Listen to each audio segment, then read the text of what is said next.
குழந்தைகளுக்கு தடுப்பூசி போட்டவுடன் எதை செய்யக்கூடாது? பொதுவா என் ஓபில வர எல்லா பேரண்ட்ஸுமே வேக்சின் போட்ட உடனே அந்த இடத்தை நல்லா தேய்ச்சு அழுத்தி விடுவாங்க. ஒரு சில பேரண்ட்ஸ் என்ன பண்றாங்க அப்படின்னா, காலையில பேராசிட்டமால் கொடுத்துட்டு தான் கூட்டிட்டே வராங்க வேக்சின் போடுறதுக்கு. ஒரு சில பேரண்ட்ஸ் வந்து டவுட்ஸ் கேட்பாங்க, குழந்தைக்கு வேக்சின் போட்ட உடனே நெக்ஸ்ட் டே குளிக்க வைக்க கூடாதா டாக்டர் அப்படின்னு சொல்லி. இந்த மாதிரி வேக்சின் போட்ட உடனே என்ன செய்யணும், எதை செய்யக்கூடாது அப்படின்னு சொல்லி இன்னும் கன்ஃபியூஷன் நிறையவே இருக்குதான். இதுக்காண்டிதான் இந்த வீடியோ முழுமையா பாருங்க, ஃபர்ஸ்ட்ல இருந்து கடைசி வரை இப்ப நாம பாருங்க. அப்பதான் நான் சொல்ல போற விஷயங்கள் உங்களுக்கு புரிய வரும். குழந்தைய ரிலேட்டடான யூஸ்ஃபுல்லான வீடியோஸ் உங்களுக்கு வேணும் அப்படின்னா நம்ம சேனலை சப்ஸ்கிரைப் பண்ணி வைங்க. அப்பனாதான் உங்களுக்கும் சரி, உங்களை சுத்தி இருக்கிறவங்களுக்கும் இந்த வீடியோ போய் ரீச் ஆகும். நான் டாக்டர் திவ்யா ராமமூர்த்தி, ராமநாதபுரத்தில் 40 வருடத்துக்கும் மேலாக மருத்துவ சேவையில் சிறந்து விளங்கும் சத்யா மருத்துவமனையில் குழந்தைகள் மருத்துவராக இருக்கிறேன். பொதுவா இந்த கோவிட் வந்த பிறகுதான் வேக்சின் அப்படின்னு நிறைய பேருக்கு தெரிய வந்தது. அதோடைய இம்பார்ட்டன்ஸ் என்ன, ஏன் போடுறோம் அப்படின்னு சொல்லிட்டு. ஆனா ஒரு சில பேருக்கு என்னதான் இருந்தாலும் அதை பத்தின டவுட்ஸ் நிறைய இருந்தது.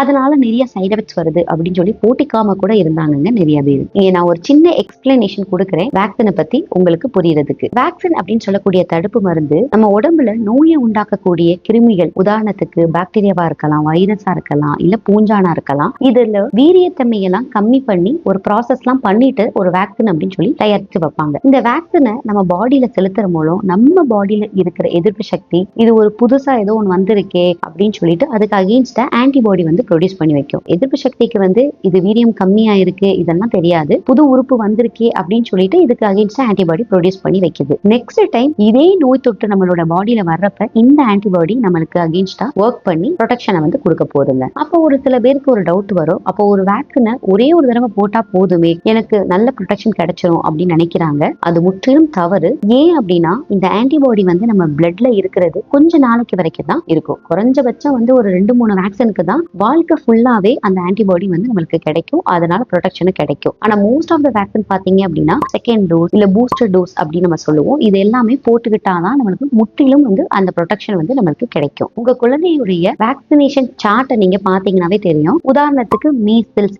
MMR அப்படின்னு போட்டிருக்காங்க அப்படின்னா 1 எழுதியிருக்கும், அதுக்கு கீழேயே 2 எழுதியிருக்கும். அடுத்து வந்து கொஞ்ச நாள் கழிச்சு பூஸ்டர் அப்படின்னு சொல்லி B எழுதியிருக்கும். இதோடைய அர்த்தங்கள் இதுதான். ஒரு வேக்சினை ஒரே ஒரு தடவை போட்டா நம்மளுக்கு லைஃப் லாங் ப்ரொடெக்ஷன் கிடைக்குமா அப்படின்னா இல்லவே இல்லைங்க. சரி, நெக்ஸ்ட் டவுட் பேரண்ட்ஸ்க்கு என்ன வரும் அப்படின்னா, கவர்மெண்ட்லயும் வேக்சின் போடுறாங்க, பிரைவேட்லயும் வேக்சின் சொல்றாங்க, எதை சூஸ் பண்ணணும் அப்படின்னு கேட்பாங்க. ஆனா அதுக்கு ஒரு பெரிய வீடியோவே தேவைப்படுங்க. உங்களுக்கு இதே மாதிரி ஒரு வீடியோ வேணும் அப்படின்னு நினைச்சீங்கன்னா கமெண்ட்ல எஸ் அப்படின்னு தெரியப்படுத்துங்க. நான் உங்களுக்காக ஒரு வீடியோ அப்லோட் பண்றேன். இங்க நான் ஒரு ஷார்ட் அண்ட் ஸ்வீட்டா சொல்லணும் அப்படின்னா, வேக்சின் வந்து எதுல போட்டாலுமே முக்காவாசி கவர் ஆகுற மாதிரி தாங்க இருக்கும். நான் கொடுக்குற அட்வைஸ் என்ன அப்படின்னா, நீங்க எதுல போட்டாலுமே அந்த வேக்சினுடைய எக்ஸ்பைரி டேட் வந்து எதுன்னு பாருங்க.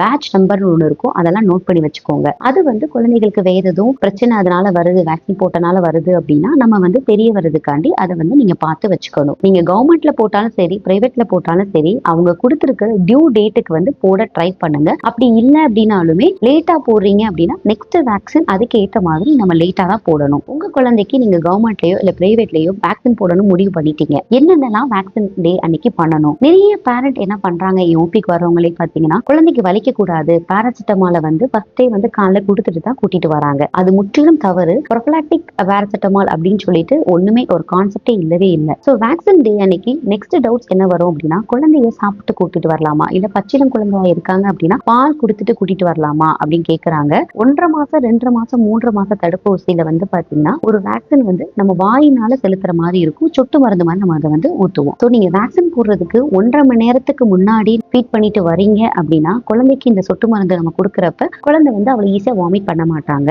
நீங்க இமீடியட்டா ஒரு 15 மினிட்ஸ் முன்னாடி தான் ஃபீட் பண்ணிட்டு வந்திருக்கீங்க அப்படின்னா குழந்தைக்கு ஒரு வேளை பிடிக்கலன்னு துப்புறாங்க அப்படின்னா அந்த ஃபீடிங்கும் சேர்த்து அந்த மருந்தையும் சேர்த்து கக்கிடுவாங்க. ஸோ அதை அவாய்ட் பண்றதுக்காண்டி தான் நம்ம அந்த கேப்பை வந்து சொல்றோம். ஒரு சில பேரண்ட்ஸ்க்கு வேக்சினேஷன் சார்ட்டை நான் பாக்குறப்போ அதுல 6 மாதம் எழுதியிருக்கேன், இல்ல 9 மாதத்துல இந்த வேக்சின் கொடுங்க அப்படின்னு போட்டிருக்காங்க. இதை எப்ப கொடுக்கணும், தொடக்கத்திலயா இல்ல மிடில்லையா இல்ல லேட்டா அப்படின்னு கேக்குறாங்க. ஒன்னே ஒண்ணுதான் நீங்க புரிஞ்சுக்கணும், இப்போ இப்போ ஒரு 9 மாதம் குழந்தைக்கு இந்த வேக்சின் கொடுங்க அப்படின்னா 9 மாதம் முடிவனது பிறகுதான் நீங்க வந்து அந்த வேக்சினை போட்டுக்கணும். இரண்டாவதா வந்து நிறைய பேரண்ட்ஸ்க்கு என்ன டவுட் இருக்கும் அப்படின்னா, நான் ஒரு டிராவல் போறேன், இல்ல நான் வந்து அவுட் ஆஃப் ஸ்டேஷன் போறோம், நாங்க முன்னாடியே கொஞ்சம் போட்டுக்கலாமா அப்படின்னு கேக்குறாங்க. நல்லா புரிஞ்சுக்கோங்க, நான் முன்னாடியே சொன்ன மாதிரி அந்த கேப்பிங் வந்து நம்ம கரெக்டா கொடுக்கணும். முன்னாடி நம்ம போடவே கூடாது. நீங்க அதுக்கு வந்து ஒரு 2 to 3 days வந்து லேட் பண்ணீங்க அப்படின்னா கூட ஓகே, ஈவன் 1 வீக் வரைக்கும் நீங்க லேட் பண்ணாலும் ஓகே. ஆனா நெக்ஸ்ட் ஷெட்யூல் வந்துட்டு அந்த 1 வீக் கேப் மாதிரி விட்டுட்டு தான் நீங்க வந்து போடணும். இதை பத்தி எல்லாம் உங்களுக்கு டவுட் இருக்கு அப்படின்னா உங்களோட பீடியாட்ரிஷியனை பார்த்து கன்சல்ட் பண்ணிக்கோங்க. உங்க குழந்தைகள் ரிலேட்டடான ஹெல்த்துக்கோ இல்ல டயட்டுக்கோ டவுட்ஸ் இருக்கு அப்படின்னா ஆன்லைன் கன்சல்டேஷன் வேணும் அப்படின்னு நினைச்சீங்கன்னா டிஸ்பிளேல தெரியுற நம்பரை நோட் பண்ணி நீங்க ஆன்லைன் கன்சல்டேஷன் பெற்றுக்கலாம். சரி, உங்க குழந்தைக்கு வேக்சின் போட்டுட்டாங்க அப்படின்னா இமீடியட்டா அந்த இடத்தை நல்லா தேய்ச்சி விடணுங்கிறது அவசியமே இல்லை. நீங்க தேய்க்கவே கூடாது அப்படிங்கறத உண்மை. நீங்க அடுத்து அந்த இடத்த ஒரு 10 நிமிஷத்துக்கு நல்லா புடிச்சு அழுத்தி புடிச்சிருந்து இருக்கணும். ஃபார்மா நீங்க புடிச்சிருக்கணும் நாங்க சொல்லுவோம். 10 நிமிஷம் முடிஞ்ச பிறகு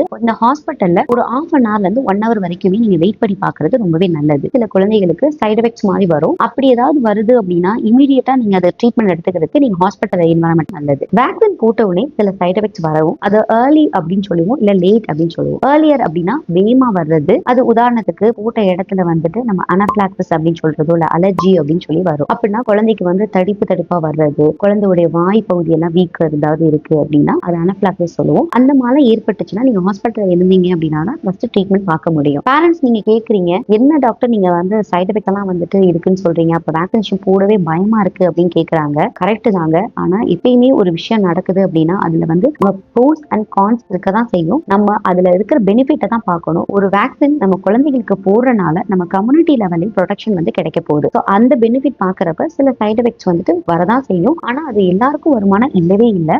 1000த்துல ஒரு ஆளுக்கு வரலாம், இல்ல லேக் கணக்குல ஒரு ஆளுக்கு தான் நம்ம வந்து லேட் சைடு எஃபெக்ட் அப்படின்னு சொல்லக்கூடியது. குழந்தைக்கு போட்ட இடத்துல ஒரு வீக்கமோ இல்ல ஸ்வெல்லிங்கோ ஏற்படலாம். நீங்க வீட்டுக்கு கூட்டிட்டு போன பிறகு குழந்தைக்கு அந்த இடத்துல வந்து ஐஸ் ஒத்தனை நீங்க கொடுக்கணும். ஐஸை வந்து டேரக்டா வைக்கணும் அவசியம் இல்ல. ஒரு காட்டன் துணியில சுத்திட்டு அதை நீங்க வந்து வச்சு எடுக்கலாம். இது எல்லாமே வந்து குழந்தைக்கு வந்து வீக்கம் வராம இருக்கிற வரைக்கும். ஒருவேளை வந்தது அப்படின்னா நீங்க வந்து சுடுதண்ணீரை தான் நீங்க வந்து ஒத்தனம் கொடுக்கணும். அப்ப பாராசெட்டமால் அப்படிங்கிற சிறப்பை கொடுக்க வேணாமா அப்படின்னா இல்லைங்க, நீங்க கொடுத்துதான் ஆகணும். இன்னைக்கு தான் நீங்க வேக்சின் போடுறீங்க அப்படின்னா வந்து இன்னைக்கு ஆஃப்டர்நூன் நைட்டும் நீங்க கொடுத்துக்கோங்க.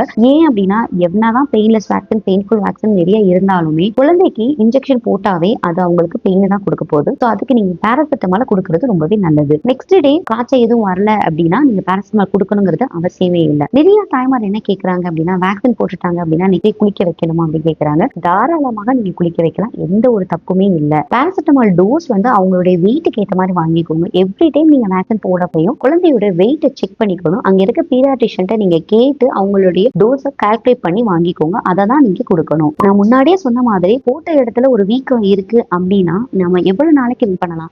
ஒரு மாசம் வரைக்கும் கூட சில குழந்தைகளுக்கு அந்த வீக்கம் இருக்கும். ஆனா புரிச்சுக்கோங்க, உங்க குழந்தைக்கு வீக்கம் இருக்கு, அதை நீங்க தொட்டு பாக்குறப்போ ரொம்பவே ஹீட்டா இருக்கு அப்படின்னாலோ இல்ல அதுல இருந்து சலம் மாதிரி எதுவும் வருது அப்படின்னா இமீடியட்டா போய் டாக்டர் பார்த்துக்கணும். சலக்கட்டியா கூட இருக்கிறதுக்கு வாய்ப்பு இருக்கு. என்ன கேட்டுக்கிட்டீங்கன்னா நீங்க வந்து வேக்சின் போடுறது கவர்மெண்டோ இல்ல பிரைவேட்டோ எதை நீங்க செலக்ட் பண்ணாலுமே அதை கரெக்டான ஷெட்யூல் அவங்க சொன்ன டயத்துக்கு நீங்க போட்டுக்கோங்க. ஒரு சில வேக்சின்ஸ் எல்லாம் கவர்மெண்ட்ல இல்லாத வேக்சின் ரொம்பவே இம்பார்ட்டன்டான வேக்சினா இருந்துச்சு அப்படின்னா நீங்க பிரைவேட்லயுமே போட்டுக்கிறது ரொம்பவே நல்லது. அந்த மாதிரி வேக்சின் என்ன அப்படின்னு உங்களுக்கு தெரிஞ்சுக்கணும் அப்படின்னா கமெண்ட்ல எஸ் அப்படின்னு தெரியப்படுத்துங்க. உங்களுடைய கமெண்ட்ஸ் நான் பாக்குறேன், அதுக்கு ரிப்ளையும் பண்றேன். உங்க குழந்தை விரல் சப்புறாங்க அப்படின்னா அதை வீட்டுல என்னென்னலாம் செஞ்சு தடுக்கணும், இல்ல நீங்க தடுக்கல அப்படின்னா என்னென்ன காம்ப்ளிகேஷன்லாம் வரும் அப்படின்னு வீடியோவை கமெண்ட்ல கொடுத்திருக்கேன், பார்த்துக்கோங்க.